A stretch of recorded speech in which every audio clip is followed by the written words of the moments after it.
महाभारत काल से जुड़ा है आगरा का ताज महोत्सव के अंतर्गत टूरिज्म गिल्ड ऑफ आगरा और यूपी टूरिज्म ने आयोजित किया Agra beyond Taj seminar. Agra tourism guild of Agra, Bharat पर्यटन और यूपी टूरिज्म ने स्पीहा संस्था के सहयोग से ताज महोत्सव के तत्वावधान में आगरा बियॉन्ड ताज कार्यक्रम का आयोजन hotel JP place convention centre में आयोजित किया। आगरा में सतत पर्यटन की प्रथाओं को अपनाते हुए एक टिकाऊ भविष्य के द्वार खोलना विषय पर आयोजित हुए सेमिनार की शुरुआत अतिथियों व वक्ताओं ने दीप प्रज्वलित कर की। एक्सपर्ट पैनलिस्ट के पैनल से पूर्व वक्ताओं ने शहर के इतिहास पर रोचक जानकारी दी। पर्यटन विशेषज्ञ अरुण डंग ने कहा कि आगरा का इतिहास महाभारत काल से जुड़ा है। चमड़े का सिक्का आगरा की जमीन पर ही चला। शाहजहां ने ताज के निर्माण के बाद मजदूरों के हाथ कटवा दिए थे। ये बात सही नहीं है। भारतीय पर्यटन नार्थ के क्षेत्रीय निर्देशक आर.के. सुमन ने कहा कि कुरुक्षेत्र में महाभारत हुई, जबकि वहां की और भी कई कहानियां हैं, पर हम महाभारत के बारे में जानते हैं। वहां लाइट एंड साउंड शो होता है और भी बहुत कुछ है। ऐसे ही आगरा में ताजमहल के अलावा भी पर्यटकों के कई स्थल हैं। आज लोग सोशल मीडिया के जरिए उन स्थानों के बारे में जान रहे हैं। स्थिरता एक्सपर्ट आशु गुप्ता ने कहा कि आगरा बियॉन्ड ताज कार्यक्रम आगरा को नई दृष्टिकोण के साथ देखने को प्रेरित करता है। मुझे लगता है जल्द ही दिल्ली से स्टीमर में बैठकर पर्यटक ताज को देखने आएंगे। आगरा में ताज के साए में डेस्टिनेशन वेडिंग के लिए जयपुर व उदयपुर से अच्छे होटल और खूबसूरत स्थान हैं। शहरवासी और होटल पर्यटकों को बताएं कि ये बाकी शहरों से सस्ते भी है। आगरा की हस्तकला भी विश्व पटल पर पर्यटकों को प्रभावित करती है। आउटलुक की प्रोजेक्ट संपादक स्वीटी बनर्जी ने कहा कि हमें आगरा को सामान्य नजरिए से न देखते हुए खास की नज़र से देखना होगा। हमें जिम्मेदार नागरिक के तौर पर स्थायी पर्यटन तलाश कर भविष्य के बारे में सोचना होगा। अनावश्यक विमान यात्रा से बचना चाहिए। मौसमीता को कम करने के लिए प्रयास करने चाहिए। पर्यटन से जुड़े विकास को सामंजस्यपूर्ण तरीके से करना चाहिए। पर्यटन से जुड़े विकास में स्थानीय समुदायों की जरूरतों को ध्यान में रखना चाहिए। स्पीहा के उपाध्यक्ष राजीव नारायण ने कहा कि उत्तर प्रदेश अगर ब्रह्मांड है तो पर्यटन का चंद्रमा है ताजमहल, इसलिए कहते हैं कि उत्तर प्रदेश नहीं देखा तो कुछ नहीं देखा। हिंदुस्तान के पर्यटन की राजधानी आगरा है।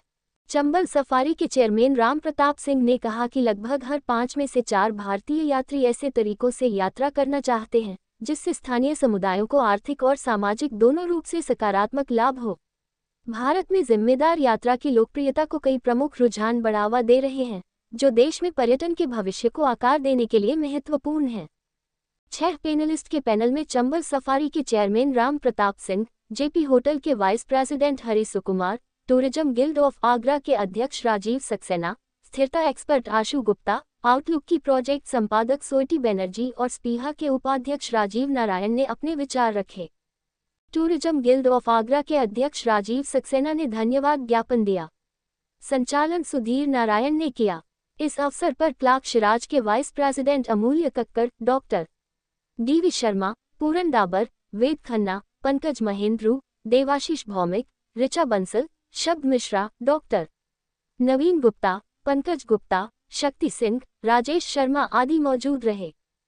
और टूरिज्म गिल्ड और उत्तर प्रदेश सरकार का पर्यटन विभाग ये मिलकर के आज एक सेमिनार था आगरा बियॉन्ड ताज। ताज के अलावा आगरा में कौन सी और संभावनाएं हैं, उन संभावनाओं को तलाशने के लिए पिछले 15 साल से मनन किया गया है। उसमें बहुत कुछ आगे पहुंचे हैं।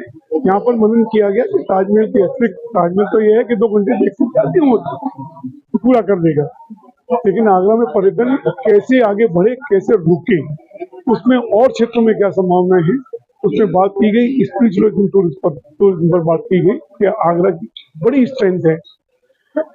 वेलनेस टूरिज्म पर बात की गई कि वेलनेस हमेशा हीलिंग जो है हमेशा ब्लेसिंग से जुड़ी होती है, और हम ब्रज प्रदेश में हैं जहाँ ब्लेसिंग्स वैसे ही है, उससे बहुत ज्यादा जल्दी हीलिंग की संभावना है। ऐसे वेलनेस टूरिज्म, स्पोर्ट्स स्टेडियम कैसे हो, स्पिरिचुअल में हम कृष्णा थीम पार्क कैसे आगरा में ला सकते हैं कि आज जितने भी डिज्नीलैंड है, जितने विस्मयकारी एडवेंचरस जो अपने डिजाइन करता है, तो मुझे लगता है कि जो कृष्ण की जो लीलाएं हैं उसमें अनगिनत संभावनाएं हैं ये बन सके अगर ऐसे बड़े प्रोजेक्ट पर हम काम करते हैं मिलकर के। और या बड़े प्लेयर्स को यहाँ इनवाइट करके, और सरकार निश्चित रूप से उसमें सहयोग करने को तैयार है। और सरकार ने बड़ी कनेक्टिविटी दी है आगरा को, चाहे वो लखनऊ से हो या फिर आगे जेवर एयरपोर्ट आने वाला है, या आगरा का अपना सिविल एयरपोर्ट बन रहा है। ये बहुत सारी कनेक्टिविटी दी है। अब समय है कि उसको अपने वाटर टूरिज्म की बात भी हो रही है, रिवर के ऊपर रिवर फ्रंट की बात भी हो रही है, रिवर क्रूज की भी जब बात हो रही है, ये सारी जो आज जो संभावनाएं हमको दिख रही है, इन संभावनाओं को मूर्त रूप से कैसे लाया जाए, इसके लिए आज मनन यहाँ पर किया गया। और मुझे लगता है कि आगरा का बहुत बड़ा भविष्य है टूरिज्म के क्षेत्र में, और निश्चित रूप से ऐसे जब मनन होते रहेंगे तो रास्ता निकलेगा। Ram Pratap Singh, I'm a ecotourism social entrepreneur from Chambal region. Also, I'm the founder of Indian School of Nature, which is working towards climate sustainability in the field of travel booking. What do you say about this seminar? This is a good initiative. This is into its 15th edition. It's time for stock taking, as I was just mentioning. So much has happened in terms of Agra Beyond Taj. We've had new destinations opening up. Chambal is one example, Bateshwar, Holipura Heritage Village, Heritage Walks in Agra, Colonial Heritage of Agra, food trails in Agra. So much is happening in and around Taj. And this has been, the success of this can be attributed to a forum like Agra Beyond Taj and all the tourism and state entrepreneurs and stakeholders in Agra who are working hard towards making Agra a long haul destination. मेरा नाम अमूल्य कक्कड़ है। मैं vice president हूँ Clark Siraj में, और vice president हूँ मैं टूरिज्म गिल्ड ऑफ आगरा का। सेमिनार आयोजित किया गया है, क्या फैसिलिटीज को लेकर आप? देखिए, आगरा अपने आप में एक बहुत पॉपुलर डेस्टिनेशन है। जहाँ तक कि हिंदुस्तान की टूरिज्म मैप की बात करें अगर हम, तो Agra is the internationally known city